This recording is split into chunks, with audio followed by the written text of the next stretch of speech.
যারা একা একা সিদ্ধান্ত নেয়, মানুষের কোনো ধার ধারে না, মন যা চায় তাই করে, তাদেরকে স্বৈরাচার বলে। কি বলে? স্বৈরাচার। যারা স্বৈরাচার হয়, মানুষ তাদেরকে পছন্দ করে না। আর যারা স্বৈরাচার হয়, তাদের যে পতন হয়, এটা আমরা বাংলাদেশে কিছুদিন আগে টের পাইছি, ঠিক না?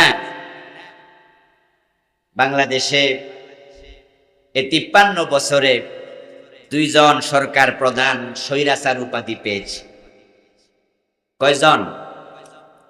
সত্য কথা বললে যারা রাগ করে তারা হলো অহংকারী। যারা হক সহ্য করে না তারা কি? অহংকারী। আর আল্লাহ অহংকারীদেরকে পছন্দ করে। এক সাহাবী রাসূলুল্লাহ সাল্লাল্লাহু আলাইহি ওয়াসাল্লামকে একদিন প্রশ্ন করলেন, ইন্নার রাজুলা ইউহিব্বু আন ইয়াকুনা সাওবাহু হাসানা ওয়া না'লাহু হাসানা। ইয়া রাসূলুল্লাহ, একজন ব্যক্তি পছন্দ করে যে তার গায়ের জামা কাপড় সুন্দর হোক, তার পায়ের জুতা জোড়া সুন্দর হোক, এটা কি অহংকার? নতুন জামা, সুন্দর পোশাক গায়ে দিয়ে হাঁটা, উত্তম জুতা পায়ে দিয়ে চলা, এটা কি অহংকার? প্রিয় নবী বললেন, না। ইন্নাল্লাহা জামিল ইউহিব্বুল জামাল। আল্লাহ নিজে সুন্দর, তিনি সৌন্দর্যকে পছন্দ করে। তাই তুমি সুন্দর জামা গায়ে দিবা, সুন্দর জুতা পরবা, এটা অহংকার না। ইন্নামাল কিবির বাতারুল হক ওয়া গামতুন নাস। অহংকার হলো সত্য কথা মানতে চায় না আর মানুষকে হেয় করে কথা বলে, অন্যকে তুচ্ছ তাচ্ছিল্য করা, এটা হলো অহংকার। আর সত্য বলার পরে যে মানার মতো মানসিকতা নাই, এটার নাম হলো অহংকার। তাহলে আমরা সত্য মানতে রাজি হব, ঠিক আছে? আমার বাবা যদি স্বৈরাচার হয়, আমার বাবাকেও স্বৈরাচার বলবো, ঠিক না?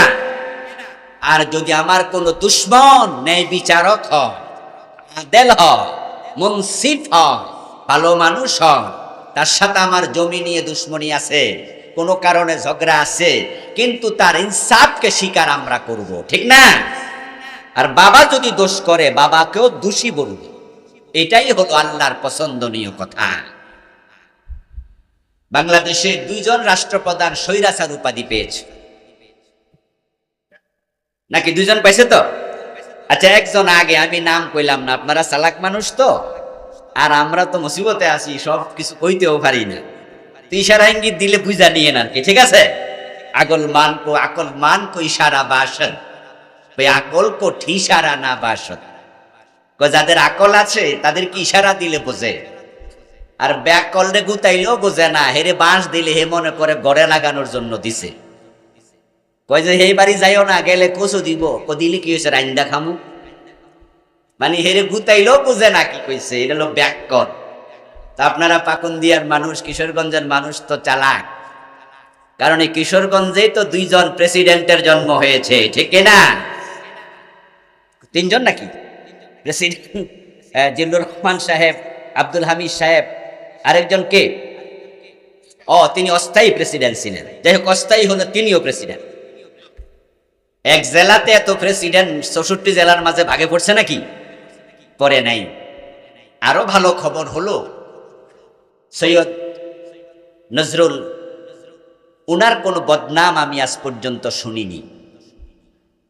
প্রেসিডেন্ট আব্দুল হামিদ, যিনি বাংলাদেশের 2বার প্রেসিডেন্ট ছিলেন নাকি, ডাবল মেয়াদে, উনি আওয়ামী লীগ করতেন, কিন্তু ব্যক্তিগতভাবে আমি উনার বদনামও খুব একটা শুনি নাই। কিশোরগঞ্জে উনার এলাকাতেও আমি মাহফিল করেছি, মিঠামইন, আর একটা কয়টা থানা, 2-3টা থানা মিলে 3টা, ইটনা, আরেকটা হলো অষ্টগ্রাম। অষ্টগ্রামে কয়দিন পর আমার প্রোগ্রাম আছে, আগামী কয়দিন পরে, মনে হয় 3-4 দিন 5 দিন পরে। আমাদের দলের লোকেরাও, ইসলামের পক্ষের লোকেরাও বলতো যে না, উনি মানুষ হিসাবে ভালো, উনি জুলুম করে না। এবং উনার এলাকায় অন্য অন্য দলের বিরুদ্ধে উনি মামলা দিতেন না। আর কেউ কেউ তো চান্স পাইলে বিনা দোষে ফাঁসিও দিয়া দেয়, ঠিক কিনা? আপনাদের প্রেসিডেন্ট জিল্লুর রহমান, আল্লাহ উনাকেও ক্ষমা করুক, জান্নাত দেখ। আমরা দোয়া করি উনারও ব্যক্তিগতভাবে বদনামি খুব একটা নেই। তো যারা ভালো তাদেরকে আমরা ভালো বলবো, আর যে দুইজন স্বৈরাচার ইশারা দিলে বুঝবেন একজন 9 বছরের রাজা 10 বছরের সাজা পেয়েছে, ঠিক কিনা? আর আরেকজন দেশ থেকে পালাতে বাধ্য হয়েছে, নিজের রান্না করা খাবার পর্যন্ত খেয়ে যেতে পারেনি। এই জন্য প্রিয় নবীজিকে আল্লাহ স্বৈরাচার বানান নাই, বলছেন ওয়াশাবিরহুম ফিল আমর। হে প্রিয় রাসূল, আপনি যখন কোনো সিদ্ধান্ত নেবেন একা একা নিয়েন না, বরং আপনার সাহাবাদের সাথে পরামর্শ করেন। সূরার নাম সূরা শুরা। শুরা মানে কি? পরামর্শ। প্রিয় নবী মুহাম্মদ সাল্লাল্লাহু আলাইহি ওয়াসাল্লাম তিনি পরামর্শ করে সিদ্ধান্ত নিতেন। এজন্য আল্লাহ তাআলা বলেন আমরুহুম শুরা বাইনাহুম। আরেক আয়াতে আল্লাহ বলতেছেন আমরুহুম শুরা বাইনাহুম। এটা শুধু আমার নবী মুহাম্মাদের চরিত্র নয়, শুধু উনার কর্ম নয়, বরং মুসলমান এটা তোমাদেরও কর্ম। তোমরাও গুরুত্বপূর্ণ সিদ্ধান্ত পরামর্শ করে নিও। ইয়াদুল্লাহি আলাল জামাআ। এবার প্রিয় নবীজির হাদিস শোনালাম। আল্লাহর হাবিব সাল্লাল্লাহু আলাইহি ওয়াসাল্লাম বলতেছেন, যখন কেউ একসাথ হইয়া পরামর্শ করে কোনো সিদ্ধান্ত নেয়, ওই দলের উপরে আল্লাহর হাত থাকে। সুবহানাল্লাহ। স্বৈরাচাররা তারা নিজেরা যা মনে চায় তাই করে। এজন্য দেখবেন যে দুইজন স্বৈরাচার এই দেশ চালাইছে, সকালবেলা একজনের মন্ত্রী বানাইছে, বিকাল বেলায় বাদ দিয়ে দিছে। ওই 9 বছর আমরা তখন বুঝের ছিলাম, দেখেছি যে মন্ত্রী সকালে একটা পাল্টায়, বিকালে আর একটা পাল্টায়, এবং অন্য সব মন্ত্রী উনাকে জিহুজুর জিহুজুর জিহুজুর জাফনা না করলে মন্ত্রিত্ব থাকতো না। ঠিক কয়দিন আগে যে পালাইছে ওর একই চরিত্র ছিল, তাদের দলের লোকেরাও জিহুজুর না কইলে তারাও নেতা বানাইতো না। আপনারা দেখেছেন দলের প্রবীণ প্রবীণ নেতা একটারও মন্ত্রী বানায় নাই গত 10 বছর। আমির হোসেন আমু, তোফায়েল, দলের যারা সিনিয়র নেতা কাউকে মন্ত্রী বানাইছিল? এমন কিছু লোকেরা বানাইছে যেগুলোর নাম আমরাও শুনি নাই। যখন এটার জিগাইতো সাংবাদিকরা কইতো অমুক মন্ত্রী, আমরা কইতাম এটা আবার কেডারে, আগা ওনাই গোড়া ওনাই কেউ চিনিও না। এগুলো থেকে আপনারা শিক্ষা নেবেন। আজকের শিশু, আরে বাকিটা কইলাম আগামী দিনের। আজকে যারা এখানে আছে, যেহেতু কিশোরগঞ্জে 3 জন প্রেসিডেন্ট অলরেডি চলে গেছে, এইখানেও কোনো এক প্রেসিডেন্ট থাকার সম্ভাবনা ফেলে দেওয়া যায় না। হতে পারে এখান থেকে 10 বছর 20 বছর 30 বছর পরে কোনো একজন মন্ত্রী হবে, প্রেসিডেন্ট হবে। স্বৈরাচার হবেন না, পরামর্শ করবেন, লোকজনের কথা শুনবেন, মানুষের দুঃখ সুখ বুঝবেন। পরিবারে ক্ষমতা পাইয়া পরিবারের কাউরে কিছু জিগায় না, যা মন চায় তা করে। পরিবারের মাঝেও এমন স্বৈরাচার আছে না? না। মেয়ে বিয়ে দেবে, মেয়েটার জিগায়ও না মেয়েটা রাজি আছে কিনা, এমন বাপ আছে কিনা? এটা স্বৈরাচার বাপ।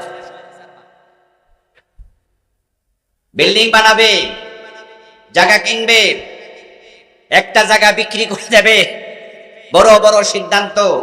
নিজের বউরও জিগায় না, ফোল্যান্ডও জিগায় না, কামাইছি আমি, বেসমু আমি, তোরা কেডা।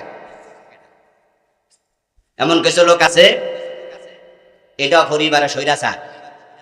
এ মনোভাব আল্লাহ পছন্দ করে না। আপনি কামাইছেন সব ঠিক, আপনি পরিবারের নেতা এটাও ঠিক, কিন্তু পরিবারের সদস্যদেরকে মূল্যায়ন করলে এমনও তো হতে পারে তারও কোনো ছোটজন তার পরামর্শ অনেক কল্যাণ বয়ে আনবে, ঠিক না? প্রিয় নবীজির জীবনে মদিনার সবচেয়ে বড় যে যুদ্ধটা মুখোমুখি করা লেগেছে মদিনার সীমান্তে, ওই যুদ্ধের নাম ছিল গাজওয়াতুল আহজাব, যেটাকে খন্দকের যুদ্ধ বলে। নাম শুনছেন তো? আরবের সব লোক একসাথে হয়ে গিয়েছিল, যত কাফের সব, কুরাইশ খ্রিস্টান, মদিনার ইহুদিগুলা তলে তলে গুজাওয়ে হাজাবের আগে কুরাইশদের সাথে হাত মিলিয়েছিল। এই জন্যই আল্লাহ তাআলা বনু কুরাইজাকে বলছে অ্যাটাক করো। রাসূল তাদেরকে অ্যাটাক করেছিলেন খন্দকের যুদ্ধের সাথে সাথে, পোশাক খোলার আগেই। তখন প্রিয় নবী টেনশনে পড়ে গেলেন। বদরে মোকাবেলা করেছি, ওহুদে মোকাবেলা করেছি, এখানে সেখানে অনেক যুদ্ধ, কিন্তু এখন যা শুনতে পাচ্ছি সব কাফের একসাথ হইয়া মদিনা আক্রমণ করবে, এখন কি করি? তিনি মাজলিসে শুরার মিটিং ডাকলেন। ওখানে একজন বয়স্ক সাহাবী ছিলেন, নাম ছিল হযরত সালমান ফারসি রাদিয়াল্লাহু তাআলা আনহু। উনার বয়স ছিল তখন 230 বছর। আমাদের এই বুড়া হুজুরের চেয়ে আরো বুড়া। 230 কি বাড়ির গাছের কথা? উনি জীবিত ছিলেন 250 বছর। উনার বাড়ি ছিল মূলত পারস্যে, উনার অরিজিন পারস্যের। উনি বললেন, ইয়া রাসূলুল্লাহ, আমার একটা পরামর্শ আছে। প্রিয় নবীজি বললেন, কি পরামর্শ বলুন? হুজুর, মদিনার চারদিকে পাহাড়ি ভূমি, বাগান, কিন্তু একদিক খোলা জায়গা। যেহেতু অসংখ্য লোক যুদ্ধে আসবে, তারা পাহাড় টপকায় আসবে না, বাগান খেজুর বাগানের ভিতর দিয়ে আসবে না, তারা খোলা জায়গা দিয়ে আসবে, এটাই স্বাভাবিক। আমার পরামর্শ হলো খোলা জায়গাটা আমরা একটা খাল কেটে পরিকা খনন করি। আল্লাহ রাসূল বললেন যে, সালমান, তোমার পরামর্শটা চমৎকার। আল্লাহর হাবিব সাহাবাদের মাঝে জায়গা বন্টন করে দিলেন, 10 হাত 10 হাত 10 হাত করে বন্টন করলেন। তোমরা 2 জনে, তুমি একা, তোমরা 3 জনে 10 হাত কাটো। এরকম করে করে খাল কাটা রাসূল নিজে পর্যন্ত শুরু করলেন। পুরা খোলা ময়দান খাল কাটা আল্লাহর হাবিব অপেক্ষা করছেন। কাফেররা আসলো, এসে দেখে পার হব কেমনে, বিশাল খাল, নিচে নামলে উঠমু কেমনে, মই তো সাথে নাই। মই বোঝেননি? নামার জন্য কি লাগে, আবার উঠার জন্য কি লাগে? তো মক্কা থেকে কি সাথে করে মই আনছে নাকি? তো মই পাবো কেমনে, কই পাইব? কাফেররা এবার খালের ওই পারে আটকা পড়ে গেল। অনেক দিন সেখানে থাকলো, খাবার শেষ, পানি শেষ। হঠাৎ এক সাইমম আসলো, ঘূর্ণিঝড়, তাবু টাবু সব শেষ, লেজ তুলে পালিয়ে চলে গেল, বিনা যুদ্ধে বিজয় হয়ে গেল। তাহলে সাহাবাদের সাথে পরামর্শ করার মাঝে কল্যাণ আছে না না? আপনার স্ত্রীকে মূল্যায়ন করবেন, সন্তানকে মূল্যায়ন করবেন। বাড়ি যায় বলবেন নিজের মেয়ের, এই মেয়ে গোসল করো, তাড়াতাড়ি কাপড় পরো। মেয়ে বলবে, আব্বা কোথাও যাব নাকি? বলে, না না যাবা না, তবে তোমার বিয়া, জামাই আইতাছে। আচ্ছা, সংসার কি বাপে করবো না মেয়ে করবে? যে ছেলের সাথে সংসার করবে তাকে পছন্দ অপছন্দের ব্যাপার আছে না নাই? এক নজর দেখার অধিকার আছে না নাই? তার যোগ্যতা নিয়ে জানার অধিকার আছে না নাই? তো তুমি বাবা হইয়া কাজটা করলে। যদি কেউ জিজ্ঞাসা করে যে, হুজুর, আমার মাইয়া আমি বিয়া দিছি, বা ও মাইয়া মানুষ বুঝে ডাকে, তো হে যদি নাই বুঝে জামাইয়ের ঘরে দিছেন কেন? সংসার কি আপনি বুঝা আমনে করবেন? ফাতেমার বিয়ে হবে। প্রিয় নবী সাল্লাল্লাহু আলাইহি ওয়াসাল্লাম ফাতেমাকে কাছে ডাকলেন। ফাতেমা রাদিয়াল্লাহু তাআলা আনহাকে কাছে ডেকে বলেন, ফাতেমা, তোমার বিয়ের জন্য কয়েকটি প্রস্তাব এসেছে। অমক প্রস্তাব দিয়েছে, অমক প্রস্তাব দিয়েছে, অমক প্রস্তাব দিয়েছে। রাসূল তাদের পরিচয় দিলেন, নাম শোনালেন। মা ফাতেমা, হযরত ফাতেমা তাদেরকে চিনে। এরপরে বললেন, আলী প্রস্তাব দিয়েছে। আলী খুবই চৌকস, শক্তিশালী, বুদ্ধিমান, আমার প্রিয়জন। আলীর কিছু প্রশংসা সহ রাসূল বললেন। হযরত ফাতেমা তখন বুঝলেন, আগের যাদের নাম রাসূল বলেছে কারো প্রশংসা করে নাই, আলীর প্রশংসা করে, এতে বোঝা যায় বাবা আলীরে পছন্দ করছেন। ফাতেমা বললেন, বাবা, আলীকে যদি আপনি পছন্দ করেন আমারও কোনো আপত্তি নেই। আচ্ছা, আপনারাই বলুন তো, রাসূল যদি ফাতেমাকে কারো নাম না বলে বলতেন, আলীর সাথে তোমাকে বিয়ে দিচ্ছি, ফাতেমা কি রাসূলের অবাধ্য হতেন? কিন্তু আমার রাসূল কি চাপিয়ে দিলেন না পরামর্শ করলেন? এবার বলুন তো, যে সাহাবাদের সাথে রাসূল পরামর্শ করতেন, সাহাবাদের মাঝে রাসূলের চেয়ে জ্ঞানী কোন সাহাবী ছিল? কথা বলেন না ভাইয়া? রাসূলের চেয়ে বুদ্ধিমান কোন সাহাবী ছিল? রাসূলের চেয়ে বিচক্ষণ কোন সাহাবী ছিল? দুনিয়ার কোন মানুষ ছিল? তো যে লোকটা সবচেয়ে বুদ্ধিমান, সবচেয়ে বিচক্ষণ, সবচেয়ে জ্ঞানী, সবচেয়ে পণ্ডিত, সবচেয়ে বেশি প্রত্যুৎপন্ন মতিত্ব সম্পন্ন, দুনিয়ার সবচেয়ে সেরা জ্ঞানী মানুষ, উনাকে আল্লাহ বলে একা একা সিদ্ধান্ত নেবেন না। ওয়াশাবিরহুম ফিল আমর। হে প্রিয় নবী, সিদ্ধান্ত নেওয়ার সময় আপনি পরামর্শ করুন। ফাইদা আযামতা ফাতাওয়াক্কাল আলাল্লাহ। তবে যখন সিদ্ধান্ত ফাইনাল করবেন, সিদ্ধান্ত আপনি নেবেন পরামর্শ শোনার পরে, তখন আল্লাহর উপর ভরসা করুন। কারণ আল্লাহ যদি চায় তাহলে হয়, আল্লাহ না চাইলে কিছুই হয় না। ওয়ামা তাশাউনা ইল্লা আইয়াশা আল্লাহু রাব্বুল আলামিন। ফ্যানটা একটু ভালো করে দেন তো, লাগে না আমার গায়ে, প্রয়োজন উপরে তোলেন, এখানে দেন। ওয়ামা তাশাউনা ইল্লা আইয়াশা আল্লাহ। আল্লাহ বলতেছেন তোমরা যা চাও তা হবে না, যদি আল্লাহ চান তাই হবে। আমরা চাইলেও কিছু করতে পারবো না, সিদ্ধান্ত লাগবে কার? জোরে বলেন কার? হ্যাঁ, আপনি চাইলেও অনেক কিছু হবে না, তোলেন একটু তোলেন। আপনি চাইলেও হবে না, আমি চাইলে হবে না। সুবহানাল্লাহ সুবহানাল্লাহ। আনতা তুরিদ আনা উরিদ ফাআলুল লিমা ইউরিদ। আরব দেশের লোকেরা, আরব দেশের শায়েখরা বলে, কোন বিষয় যখন পরামর্শ করে তখন একে অপরকে বলে আনতা তুরিদ, তুমি চাইছো এই কাজ করতে? বলে হ্যাঁ। আনা উরিদ, কোথায় আমিও চাইলাম। কিন্তু শোনো, ফাআলুল লিমা ইউরিদ, তুমি চাইলেও লাভ নাই, আমি চাইলেও লাভ নাই, তিনি আল্লাহ যা চান সেটাই হবে। সুবহানাল্লাহ। পরামর্শ আমরা করব, স্বৈরাচার হব না। এই পরামর্শ নামক সূরা থেকে আমি 13 নম্বর আয়াত আপনাদেরকে শোনালাম। এবার আসুন আমরা এই আয়াত নিয়ে কিছু কথা বলব।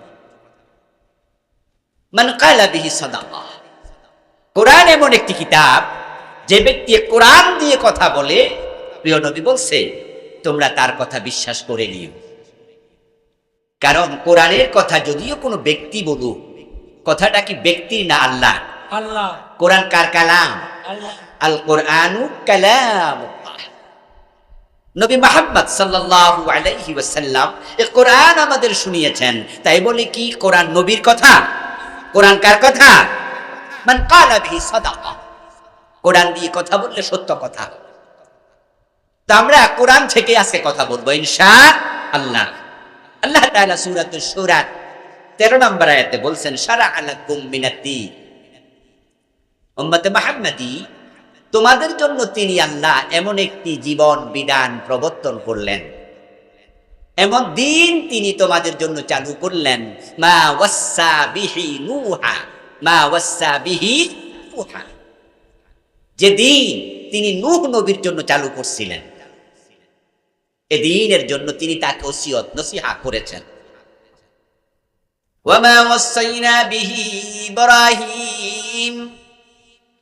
এরপর আল্লাহ তাআলা বলছেন শুধু নূহ নবী নয়, বরং আমি ইব্রাহিম নবীকে ওই দিনের ব্যাপারে বলেছি।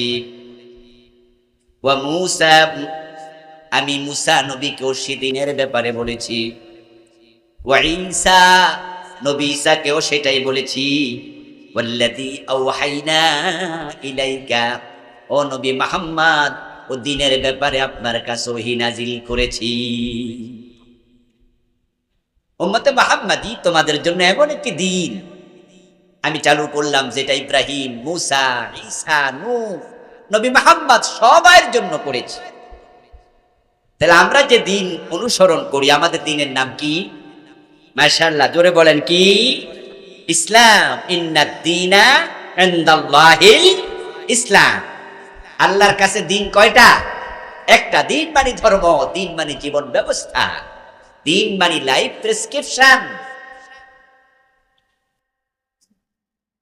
আল্লাহর কাছে দিন শুধু একটা।